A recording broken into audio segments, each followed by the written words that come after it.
बड़ी खबर सामने आ रही है। जेकेपीएससी यानी कि Jammu Kashmir public service commission की भर्ती नियमों में बड़े बदलाव की मांग की गई है। दशकों पुराने भर्ती नियमों पर जेकेपीएससी ने चिंता जताई है। नियमों में विशेषज्ञता, आधुनिक जरूरतों को जगह देने पर जोर दिया गया है। पुराने नियम बदलने से मुकदमे घटने की उम्मीद जताई जा रही है। जम्मू कश्मीर लोक सेवा आयोग यानी कि जेकेपीएससी ने सरकारी विभागों में दशकों पुरानी भर्ती नियमों पर गंभीर चिंता जताई है।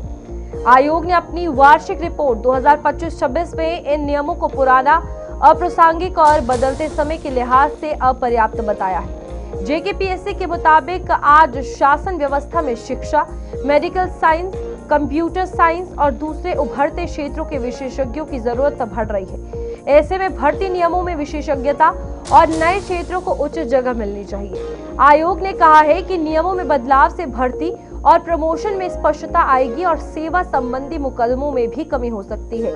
साथ ही विभागों को ड्राफ्ट भर्ती नियम भेजते समय जरूरी दस्तावेज और वित्त विभाग की सहमति सुनिश्चित करने की सलाह भी दी गई है।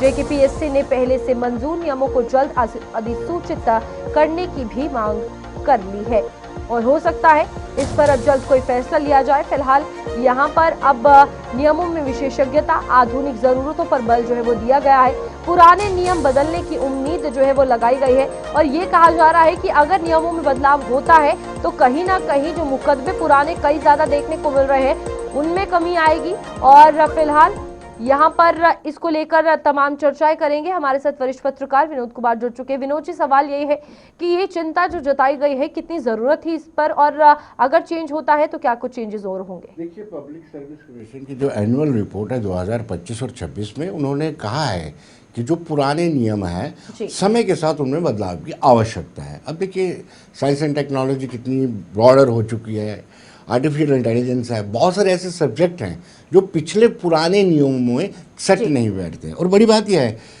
कि आप नॉन गस्टेड हैं, उसके बाद आपको गस्टेड होना है। गस्टेड होने के लिए पीएससी की परमिशन बड़ी अनिवार्य होती है और पीएससी का ये कहना है, पब्लिक सर्विस कमीशन का ये कहना है कि आप सीनियरिटी के हिसाब से देख देते हैं, आप भेज देते हैं केस बना करके कि इनको आपने प्रमोट करना है, इनको गस्टेड बनाना है, नॉन गस्टेड से गस्टेड बनाना है। लेकिन सच्चाई ये है कि वो अप टू द मार्क नहीं होती, उनकी प्रॉपर क्वालिफिकेशन नहीं होती, इसलिए नियमों में बदलाव करना चाहिए। दूसरी बड़ी बात उन्होंने कहा कि लिटिगेशन बड़ी ज़्यादा रहती है।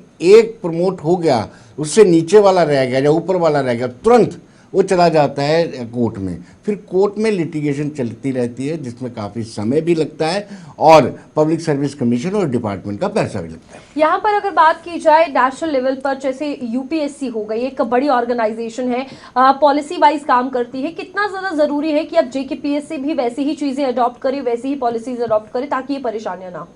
देखिए, मैं आपको बता रहा हूँ कि यूपीएससी का जो पैटर्न है वो अडॉप्ट करना चाहिए पब्लिक सर्विस कमीशन को, जेके पब्लिक सर्विस कमीशन को। इस साल देखिए 2 मरतबा प्रीलिम एग्जाम हो चुके हैं, ऐसा संभव नहीं होता है। आपको पूरा कैलेंडर बनाना चाहिए और कैलेंडर के मुताबिक ही एग्जाम लेने चाहिए कि हर साल का आपके पास कैलेंडर होना चाहिए कि मेंस कब होगा, प्रीलिम्स कब होगा और इंटरव्यू कब होगा। ऐसी व्यवस्था नहीं है, इसीलिए शायद हम यूपीएससी के साथ compete नहीं कर पाते हैं। यूपीएससी का सेट पैटर्न है, सेट कैलेंडर होता है और शायद यही एक डिमांड इनकी रही है कि थोड़े रिफॉर्म्स की ज़रूरत है। मेनली इन्होंने इस बार ये कहा है कि जो नॉन गस्टेड से गस्टेड प्रमोट होते हैं उनके लिए सारी जो डॉक्यूमेंटेशन होनी चाहिए वो प्रॉपर नहीं होती है, उनकी क्वालिफिकेशन प्रॉपर नहीं होती है, ब्लू आइड्स को आगे भेज दिया जाता है विदाउट प्रॉपर डॉक्यूमेंटेशन के। तो ये इनको एतराज़ है इस बात को लेकर। यहाँ पर जो पुरानी वजह कही जा रही है वाकई में वो कितनी सही है? और हम ये देख रहे हैं कि अब कहीं ना कहीं अलग अलग डिपार्टमेंट्स की खासतौर पर बात की जाए, वो इसको लेकर काफ़ी ज़्यादा गुस्साए हुए भी हैं कि प्रमोशंस, जैसे आप बात कर रहे हैं कि नॉन गेजेटेड को गेजेटेड बनना, उसके बावजूद भी ये चीज़ें धरी की धरी है, सालों साल ऐसी ही रही हैं जैसी है। देर वाली मुझे काफ़ी अनुभव है, काफ़ी देर हो गई मुझे पत्रकारिता करते, यहाँ पर 4th क्लास भर्ती होते हैं लोग।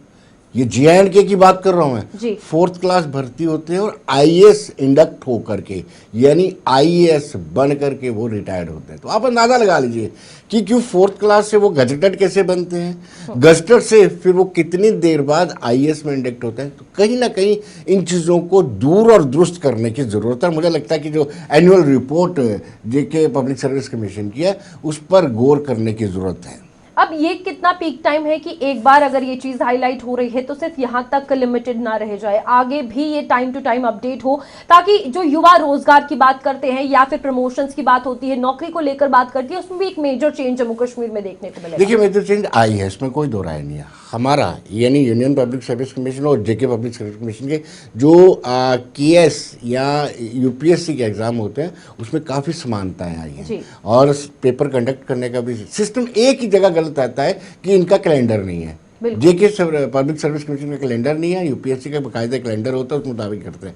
ये सारा जो इशू बना है ये है कि नॉन गस्टेड से गस्टेड जो एलिवेट होते हैं, प्रमोट होते हैं, उनकी जो व्यवस्थाएं होनी चाहिए, उनका जो मैनेजमेंट होना चाहिए, उनका जो तरीका है उसको दुरुस्त करने की जरूरत है। ठीक है विनोद जी, बहुत बहुत शुक्रिया आपका ज्वाइन करने के लिए। और इस बीच हम उम्मीद करते हैं कि जेकेपीएससी कहीं ना कहीं इस चीज पर गौर करेगा और जो नई व्यवस्थाएं या फिर नई पॉलिसीज लाई जाएंगी उससे और ज्यादा फायदा जो है युवाओं को होगा, और जो स्टाफ ऑलरेडी कहीं ना कहीं प्रमोशन के लिए या फिर नॉन गेजेटेड से गेजेटेड बनना चाहता है उन्हें फायदा मिलेगा।